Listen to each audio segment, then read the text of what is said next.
You know when you hit the go live button and then something else happens, you're like off in your own little world. And then you go, oh yeah, I'm supposed to be here doing something, aren't I? Here we go. So welcome to this week's live lunch. We are live on the Green Umbrella Facebook page, the YouTube channel, and also on my LinkedIn profile as well. So if you're not connected with me on LinkedIn, go and pop over there and hit that connect button. I'd love to catch up with you. Normally we've got a full house, but today it's just the three of us talking basically about what's been going on in Green Umbrella this week and all the little tweaks, changes, tests, and God knows whatever else is happening in the world of social media and digital marketing this week that we are having to embrace. I'm going to use the word embrace. It's been a bit of a weird week this week with like loads of people talking about doing stuff and the stuff we're actually experiencing being something completely different. So I'm kind of all over the place in terms of things that I think we could talk about today. But let's come to you two first. So Mark, I'm going to come to you first because you've got a little frustration to share, haven't you? Well, it's good old Facebook again, testing things on my profile by the look of it, because Jane hasn't got it and you haven't got it, which is, stories in the newsfeed, which I don't like. I want to see my stories at the top, want to click on them, have a look if I want to. I don't need them in the newsfeed. So, Zuck, get rid of it, mate. He's not a fan. So they're literally I'm sure it was the beginning of this week. It might have been Friday. I'm sure it was the beginning of this week, though. There was an article saying that they're going to start pushing and doing more live testing now in terms of pushing Instagram story content into your Facebook feed and also actually pushing more in terms of Reels content into Facebook as well, which is like we're getting closer and closer to the walls coming down and us, it's just whether you're going into Instagram or Facebook, it's the same experience. So it's just, I don't know, it just all feels a bit messy, doesn't it? Yeah, I mean, these were Facebook stories rather than Instagram, but yeah, it definitely feels like you say, that things are coming a bit closer together. And I had a message, I think it was on Instagram the other day, can't remember which way around it was, but trying to get me to sync my profile picture between Instagram and Facebook as well, so that people can recognize you. Well, no, they're separate platforms. It doesn't, keep it separate. Okay, so from a personal perspective, I get that. Yeah, business. Yeah, okay, business. Yeah. From a personal brand perspective, like when it comes to your head sheds, my head's a bit of a shed at the minute. When it comes to your profile image, your avatars, all that sort of stuff, it needs, as much as you'd have your logo consistent everywhere, I think you need to have your headshot is consistent everywhere for the same reasons. So I'd actually think it's a good thing that they're trying to encourage people to do that. But yeah, if you're using Facebook for one reason and Instagram for another, then yeah, you might want them separate. But it's a weird thing. About a year, 18 months ago, they announced that they were working towards sort of bringing down all the walls between your Messenger apps as well. So you would naturally use your Messenger app of choice, but then if you wanted to engage with someone, let's say I was talking to Jane and I was using Facebook Messenger, but Jane uses WhatsApp, well, her side of the conversation would all be happening in WhatsApp. And I've actually had that last week. I'd got a message in Facebook Messenger. When I clicked on it to open it up, it actually took me to WhatsApp. It was really confusing. I just kept clicking on the message going but I'm clicking here and it's opening over there, and just completely drove me crazy. I was like, no, if I want to talk to you in Messenger, I'll talk to you there. If I want to talk to you in WhatsApp, I'll talk to you there. But that was a bit weird, definitely a bit weird. So I think there's lots of changes they've talked about quite a while ago that we're just starting to see getting implemented sort of this week and last week, which is annoying, really annoying. Yeah. Okay, so and just so everyone knows, if anyone had been tuning into this just a few minutes before we went live, Mark was saying all sorts of naughty words when he was talking about these stories being in his Facebook feed. He doesn't like it at all. We'll just leave it there. Yeah. So, get rid. but what have you been up to this week that you I don't know, that you actually like? It's been a busy one, I think. Really, a lot of web stuff again, bits and bobs. Been doing some stuff for a fighter jet simulator company, which has been quite interesting. Hoping, I don't know whether Adam's watching, but hoping to go to the open day when that opens. So that could be a good crack. So go and fly some fighter jets virtually, obviously. Not. I don't think he'll let us loose on real ones, but yeah, that's been good. So lots of sort of printing things ready for their launch, which is I think over the summertime. So yeah, bit of mix of everything really. Awesome. And we seem to have a bit of an influx of sort of ebooks and that kind of thing at the minute as well, don't we? Yeah, I've been speaking to quite a few people about that kind of thing. So yeah, whether they're using them as just literal ebooks, to email to people, or actually using them as sort of lead magnets and things. So again, obviously we've got our own web clients that we'll encourage to do that kind of thing. So maybe have an ebook on the website to capture emails and things like that. But there's lots of things that you can use as lead magnets.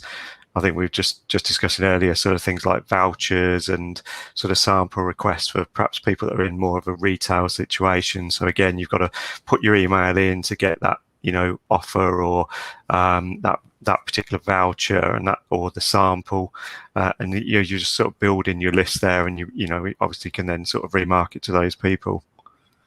Yeah, I think there's when we talk about ebooks, we're talking about something that's high value, and it's it feels like a digital book, which means it's longer form, but it's kind of like the last thing you want to do is actually call it an ebook, because people they know what that is, and therefore they know what the purpose is of it. So it's like those things. As soon as you hear download, you're going to be asked for an email address. It's lead generation. I think ebook has that same. We know what's happening.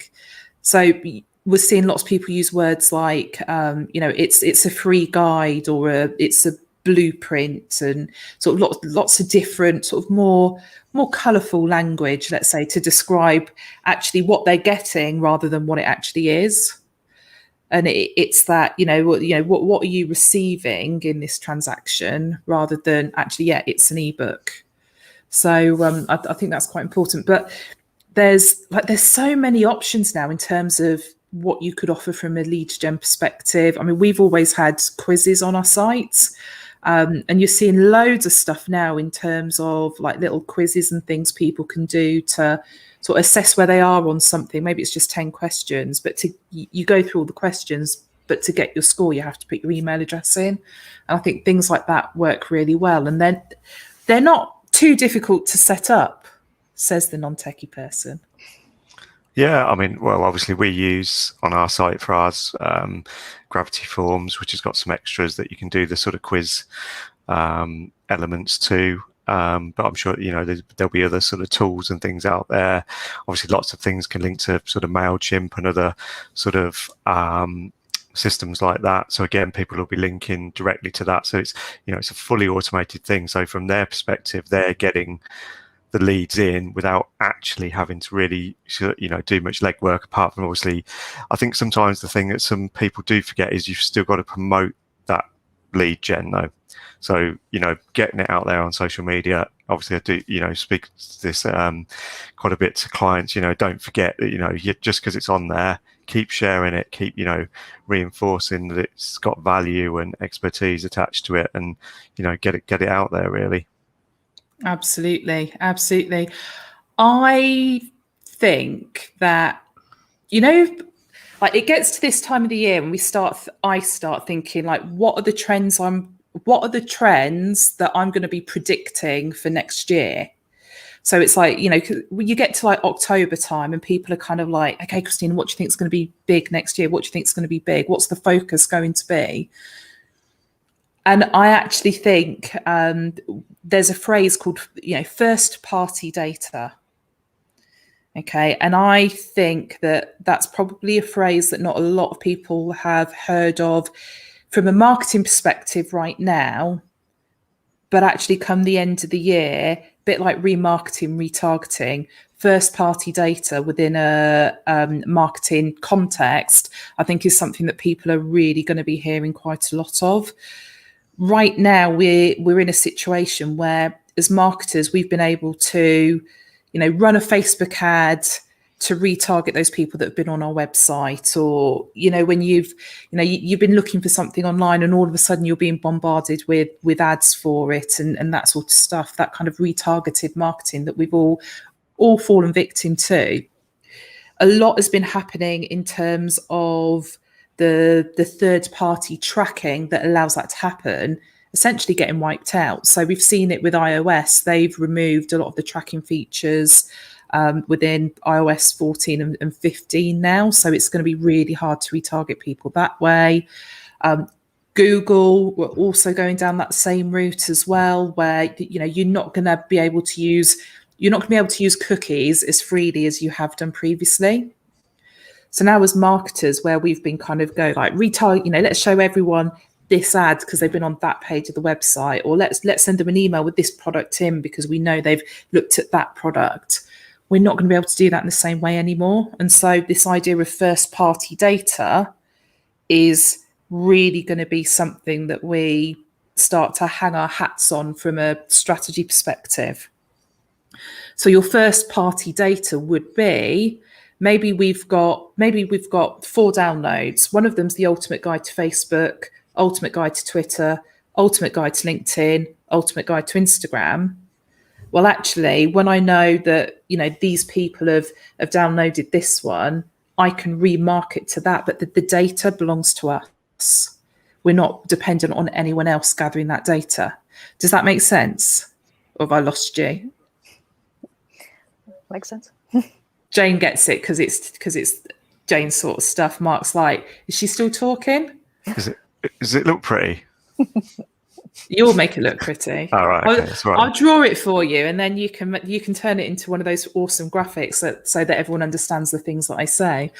But yeah, first party data, that everything you collect, when you've put a post on LinkedIn and about a particular element of your service, let's say, and those people that have engaged with that post because let's say that, we've put something out about a design and print offer, those people engaging with that post, well, we know they're interested in design and print. That's first party data.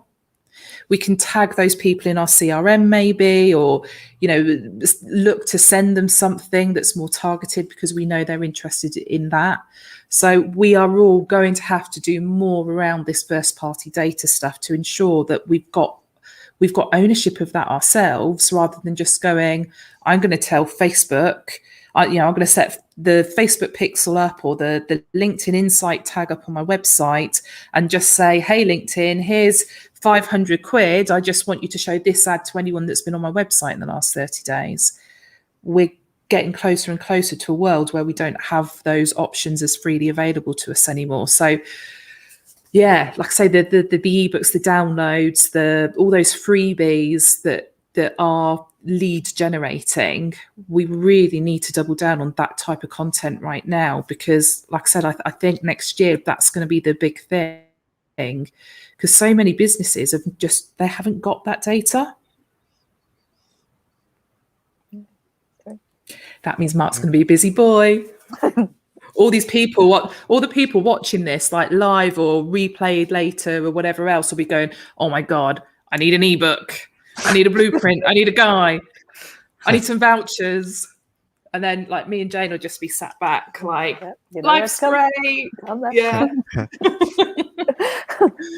Awesome. So Jane, you've been quiet today. Let's come to you. What have you been up to?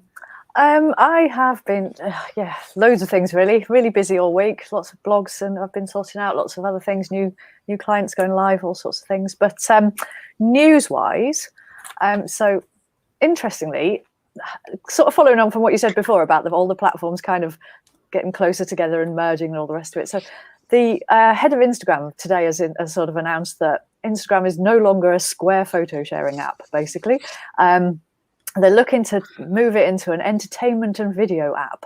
And basically, they're building on the success of TikTok and stuff that's happened on YouTube. And obviously, with Reels and things like that, they don't want you to just put your square photos on there and move on. So one of the things that they are looking at doing is actually making all videos to be full screen, so that it's a much more immersive sort of thing, and that video is much more sort of promoted, or you're much more encouraged to put video on there rather than images. I mean, I have noticed recently a lot more people are not putting square images on, actually. So still images, but rectangular ones or other shapes, and people are moving away from that square thing. So and the other thing is they're going to start recommending topics for you and other things like that. So it is just going to be a big entertainment app. But there is a side of me that thinks, yeah, like you said before, is it just getting closer to Facebook? Will there come a point where we don't actually have these two separate things? We've just got this one huge place where we go for everything. So it's the Facebook ecosystem at the end of the day, and they're like really trying to keep everyone connected, aren't they? It's but then it also, I hate to say I'm right. I hate to say that I'm right. But do you remember me talking about TikTok and saying this form of content we really needed to embrace? And it's kind of like everything just keeps pushing closer and closer and closer towards that. And even when you look at what Instagram have done with with Reels and IGTV and that kind of stuff, the type of content that works best in those areas, is that kind of, it's that vertical video TikTok format type of content where everyone speaks 3 times faster than they normally would, that they would whatever promise you're making, you kind of make it in the first few seconds, so people know why am I going to stick around. They're finding that out up front on the video rather than being drawn in and told a story and getting the goodies at the end. So it's I think this kind of the whole thing, that the audience is merging as well from a demographic perspective between Facebook and Instagram. It's almost like we've got to pick Instagram up and almost like break it up and put it in the right places for it to all make sense again. And I think almost like pushing the Facebook bits of it closer to that, and the more kind of TikTok-y bit closer to that area. I think that's where we're going with it all. Well, leading on from that as well, actually. So something we talked about before was paid stuff, like on Twitter and on Facebook as well, to be honest. But so Instagram have now started testing paid stories. So if you're a fan of someone, you can pay, and then you get to see this exclusive content through their stories. And they're planning on making it so you can't even screenshot those stories to share it elsewhere. So it really will be gated content, and will people pay for it? Probably, if they want to keep up with that person. Okay. Do you know, it's like, I'm not sure where we're going to go with this gated content stuff. Everything changes so quickly in our world, like even our opinions sometimes. So 2 months ago, talking about this, I was like, yeah, 100% saw the sense in it. But now I'm kind of seeing a trend where people are kind of going, the platform's not working for me. The algorithm isn't giving me the results I want. Why would I host a paid solution on Facebook when actually I could develop some sort of membership site, a website that I own, and actually build my community there instead? So I think we're going to start to see a lot of sort of spin-offs rather than people actually embracing these tools. So it's weird. Paul's just put a comment in there. Sounds like some of these platforms are struggling financially and coming up with odd ways to generate revenue. I think what's happened is that there are some people that are making money out of things like Patreon, which is something that's been around for years and years and years. And there were other things before it, Mark, weren't there, where bands could essentially people would pay a monthly fee and get exclusive content. Yeah. And I think it's just like an evolution of that. So it's actually not a new idea, but it's like I say, it's just there's just we're in a really weird state of change right now. I'm just not sure that from this paid element, I'm not sure what direction it's all going to go into. I agree. Cool. I'm just going to flip back to the conversation about like the lead gen, that kind of stuff, because I didn't see it at the time. But Terry over on LinkedIn, she asked us, in terms of collecting that first party data, is this a journey that we need to map out? And I'm like 100% yes. Like literally, if you think about how you would, we think about, okay, how do clients basically get onto our radar? So to use an example, I'm doing a webinar straight after this on how to get over your live video fears. And I'm doing that for a organization for in-house recruiters. Okay, it's an organization called The Firm. And basically, like if I think about things that way, I'm going to deliver this content to a group of people. So I already know that they're interested in that. I'm then going to offer them something that is going to, essentially, if they engage in that content, I've already got their data. But if I know that they then engage in that second piece of content as well, it's going to allow me to, in the future, just give them more personalized marketing again and again and again. So like I said, if you can map it through, that's the ideal. It's easier to map it out when you're dealing with a product rather than a service, but it's just as important in both scenarios. So definitely map it out, and definitely start thinking now, first party data, what could I be collecting? How could I collect it? And start working on those strategies now. I think most of us are about to go into a pretty, what would traditionally be a quiet quarter, summer holidays and all that sort of stuff. And although a lot of people are probably still not going to go, have holidays in the way they would have done traditionally, I think that we've all got 3 months right now to really work on putting some really juicy content together that we can use in quarter 4, which is always a big quarter for everyone, because they're, I think there's a stat that I heard once where it's like, for a lot of businesses, they almost do like 50% of their revenue they actually do in quarter 4, because it's that mindset thing of getting to the end of the year and it's the last chance to meet those targets. So not for us, I'm going to be slaving you guys. But, it is we need to think about this stuff now to get it in place so that we can maximize it and be ahead of the curve, essentially. But cool. Okay, Jane, did you have anything else for us? No, I didn't actually. No, sorry, just Instagram today. Awesome. There's been a bit of a funny update in terms of Facebook ads this week. And something that's being tested. And when I first looked at it, I was like, why would anyone care about that? It seems like something really, really minor. And then all of a sudden, it was like within 24 hours, I saw about 3 different things come out from LinkedIn with like guides. And, LinkedIn weren't changing anything Facebook ad wise, but they were obviously then pushing the benefit of getting all my words muddled up, I think. Should I start again? So this Facebook ad update comes out, which I will tell you what it was in a second. But then LinkedIn were producing lots of guides and things about LinkedIn advertising and campaign manager. So even more detail about the targeting options, more detail about the types of ads.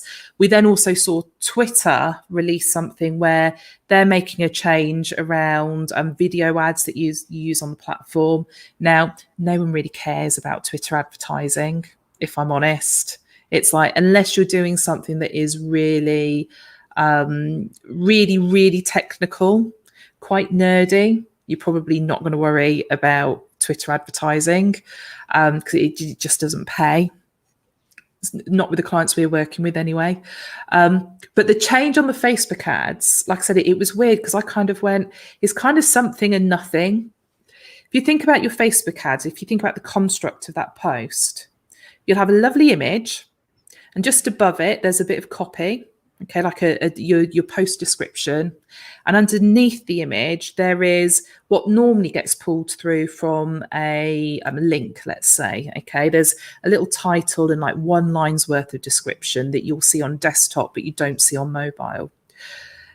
And what this change is, that Facebook will, if you want it to, it will automatically, those bits of text, it will move around on your ad dependent on who the ad's being shown to. So as individuals, we all click in different places, okay? Some people will click on that text to read more, maybe expand it, see what's going on there. Some people will click on the picture of that ad. Some people will click on the text underneath the ad. Some people will click on the call to action button as well. And the idea is that this text, the different elements of text will be put in different places dependent on the user and which part of the ad they're most likely to click on. So it's a really weird update. Really weird update. Yeah. Hyper personalized. So I'm really interested to see how much of a difference that makes to ads in general, because it feels like something that would make a marginal difference.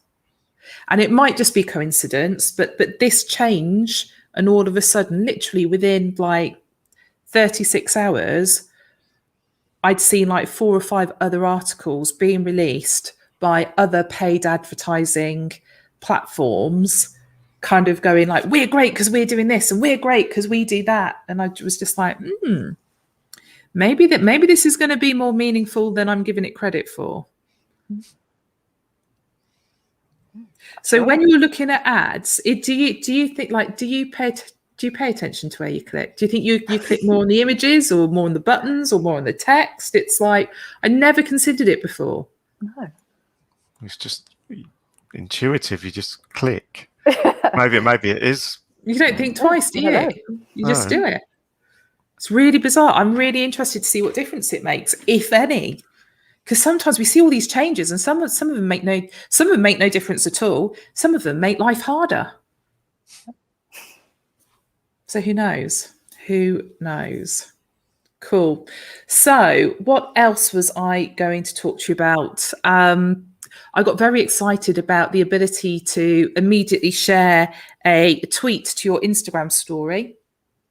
That got me a bit excited last week. I was like, Jane, look at this. So something really minor, and probably only useful if you are one of those people that, like, you're on every social media platform going. There's this, like, one of the trends this year has been about having an omnipresence. Basically means be everywhere, use the same content and repurpose it in different ways and spread it across as many places as you can. Works well for some brands, and if you've got the if you've got the resource to work in that way, fantastic. But if it's one person in your organization and you're a startup and your resources in terms of time and financial resources and to be able to outsource limited, it's probably not a route you want to go down anyway. You want to just stick to like one key platform and really hammer that one, perfect that one, get make that fully functioning and bring in your leads, and almost like not get distracted by the other shiny stuff. But yeah, for me, because I have to be everywhere, I was quite excited by that one. I think, like you said, though, the most important thing is not to just copy paste across all of them, because there is nothing more boring than, I've seen that post there, and then I've seen it there, and now I've seen it there as well. So yeah, don't even do it on the same day necessarily. Yeah, definitely change it. Do you know, there are a few people I follow that repurpose content, and because I follow them quite closely and I know what strategies that they're implementing, so I'm kind of like studying them. Okay, because all this stuff I share with you it's, you know, I've researched something, or I've been watching someone do, you know, implement one of these practices, and I'm like watching it going, like, how do we make it better? You know, how do we do that and just put a sprinkle in of, you know, whatever on top to make it work even better. But I was looking at them and the way they were repurposing across platforms, and there's someone that really talk about this sort of omnipresence. And I was just like, it's just too you're doing it too quickly. So actually it becomes you've already seen that piece of content on Instagram. So when you're then seeing it a few days later on Facebook, you kind of bypass it. You're 10 seconds into the video and you're like, I've seen this already. So you move on, which of course has an impact on the algorithm. And then you're going, oh, well, you know, Facebook's algorithm, no one's seeing my content. You're like, well, actually, if we spread it out a little bit, if we were a bit smarter with the way that not the way we're breaking up the content to repurpose it, but actually our distribution plan, that's when the repurposing thing really comes into its own and has the benefit for us. Did I just get a bit boring and technical then? No, useful stuff. I'm just like, it's, you know, this stuff is fascinating. It's fascinating for me. That's why I do what I do. Cool. So I have a day of talking today. Obviously, we've got live lunch now, which I always talk too much on. Then I'm doing a webinar for the firm, and then I've got back-to-back client meetings for the rest of the day, strategizing and putting plans together and that kind of stuff. And I love doing that stuff with our clients. I love doing the review stuff. And I was in London on Tuesday with a client. We were going through their review activity, and they're a client that's quite new to us. And when we looked at their LinkedIn company page and the engagement there, it was kind of like the graph went like this, okay? And then it got to the point where we started and it was like, whoop, whoop, okay? And when we looked at each of those peaks, like all the other content had been like the kind of, I'm a thought leader and I know my stuff and this is great and like yada, yada, yada. So like really good, valuable content. Very educational content, but wherever we saw those leaps in activity, it was because that's where we'd got a photo of the people in the business or a video of the people in the business. So I'm really excited because I'm going to be sharing that stat with some of the clients this afternoon, literally showing them, because like no words of a lie. And this is a client that's been up and running for 8 weeks, and the increase in engagement was plus 986%. Wow. I'm like, we're good at this. We're good. I asked you for that stuff and it worked. Now you need to give me more. Honestly, ever come on board with Green Umbrella as a client when it comes to like reviews and that kind of thing, where we're supposed to tell you like how worthwhile your investment is and all the extra things we're going to do for you to make it, you know, all work fantastically. All that really happens is you get a to-do list and I walk away with nothing. It's great. It's always homework when you talk to me. But yeah, so like I said, there's just loads of stuff going on at the minute, loads of things like that, where we just really, you know, we're halfway through the year, we're reviewing what everyone's been doing, we're making plans for the rest of the year. It's exciting times. It's exciting times. Right, Chris is one of our clients, and he's put a comment on there. Obviously he's mistyped. I'm not sure if he's saying it's true or it's torture. That could go either way. Actually, he's just corrected himself. He said it should say true. I can't get that comment to come down now. Jane, you might have to do it. But yeah, he's just said it's both. It's torture and it's true. But yeah, you know, like I say, it's just it's an exciting time, and we're seeing all these shifts in the social media world, and I think it's you know, if anyone watching this is going to disappear off and go, right, okay, they talked a lot of rubbish on that Green Umbrella live lunch today, but there were a couple of snippets. That would be one of the things I'd want them to take away and do something about, is actually, let's re-strategize. Let's really think, how do we get ownership of this data? How do we get those big leaps in engagement and really get things working. Because, you know, all the like people made loads of plans in January, all things they're going to achieve this year, and it's like, you've had half your time now, guys. We've got our team meeting on Monday. Guess what we're going to be talking about? Awesome. Cool. Okay. Well, I think we're about done for today's live lunch. It's always shorter when there's less of us on here. When we started this, we had a series of guests come and join us, and the last couple of months we've kind of let that slip a little bit. But we're looking at putting another program of guests together. So if you're watching this, if you want to come and join us, if you know someone that you think could come and join us, the kind of stuff we want to talk about, we want you to come and talk to us about your business and share with our audience what it is that you do. We want you to come and pick our brains and ask us any marketing questions, and we can answer them live here for you. So you can use it as a bit of a, you know, coaching, mentoring, masterminding kind of live scenario as well. And yeah, you know, if you are nervous of being on video and you know it's something that you want to do, come and join us, just to come and hang out with us and kind of, you know, help you get over that. And I was going to say something about, I was going to use a phrase that sounded a bit naughty on a live lunch. My God, the filter's kicked in. I know, but it's really distracting when the filter kicks in. I don't know what to say now. But yeah, if it's something if you've never been on a live stream and you would like to come and join us, just so you can say you've done it, okay, you know, I've done it, I can do it, and then you can go and do video on your social media again, do other live streams, that sort of thing. You've watched it, you know, we're all over the place. You know, we're kind of, you know, we just, this is what it's like being in our office. We just hang out. So come and join us.